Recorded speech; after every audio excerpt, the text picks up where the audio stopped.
lui dire... Moi, Madame la maire, vous nous parlez Oui. d'histoire entre vous et la maman. Mais qu'est-ce que l'enfant a à voir là-dedans? Il a 7 ans. L'enfant bénéficie de la cantine. Je comprends que ce soit difficile à entendre, mais si vous avez, vous, une solution à me proposer pour que les parents qui sont redevables à la collectivité paient leurs dettes, je suis prête à la prendre. Non, mais je comprends très bien qu'il faut faire payer ses dettes, mais est-ce que l'histoire d'un huissier qui viendrait peut-être chez la maman plutôt que de pénaliser l'enfant, parce qu'en fait c'est l'enfant qui est pénalisé et c'est toute la difficulté. Je remets pas en cause le fait que vous n'ayez pas de cœur, bien sûr, j'imagine la difficulté, mais on se dit que l'enfant qui a 7 ans, que sa mère ne paye pas ses factures, c'est quelque chose qui est, j'imagine, pour lui déjà douloureux, mais le fait de ne pas pouvoir du coup manger à la cantine, d'être accompagné par un policier, au fond tout ça le dépasse et c'est lui qui devient la victime. Je suis pas certaine qu'on puisse le considérer comme une victime. Ça dépend aussi.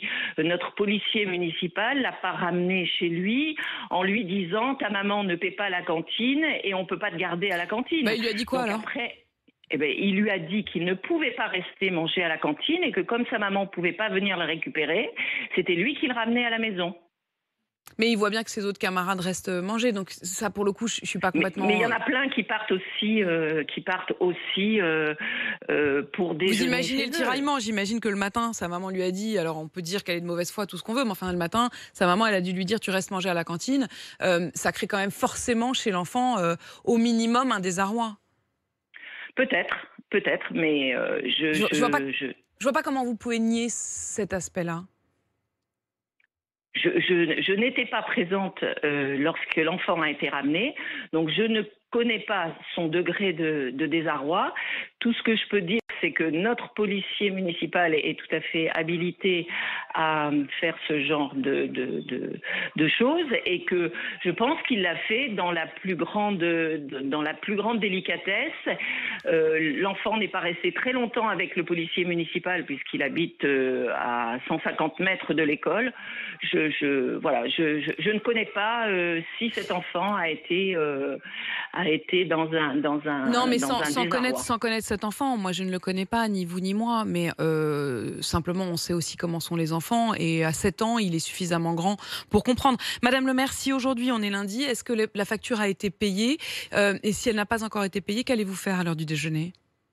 Bien, je vais rappeler à la maman qu'elle doit venir chercher son enfant. Elle le sait, puisque vendredi, elle ne l'a pas laissé à l'école. Donc, et la facture n'a toujours pas été réglée parce que délibérément, la maman ne veut pas régler la facture. Donc, désormais, l'enfant n'aura plus accès à la cantine. Tant que la facture ne sera pas payée. L'enfant n'aura pas accès à la cantine. La cantine, pour toutes les collectivités, c'est un service qui est mis à la disposition des parents, mais qui n'est pas obligatoire. La maman ne travaille pas. Donc, elle récupère un de ses enfants qui est dans une autre école. Elle le récupère entre midi et 2 pour déjeuner. Je ne vois pas pourquoi elle ne pourrait pas récupérer celui-là. À suivre donc. En tout cas, vous assumez totalement ce qui s'est passé en effet la semaine dernière. Mireille Comte-Jobert, vous êtes maire de Saint-Médard de Guizières. Merci d'avoir répondu à mes questions.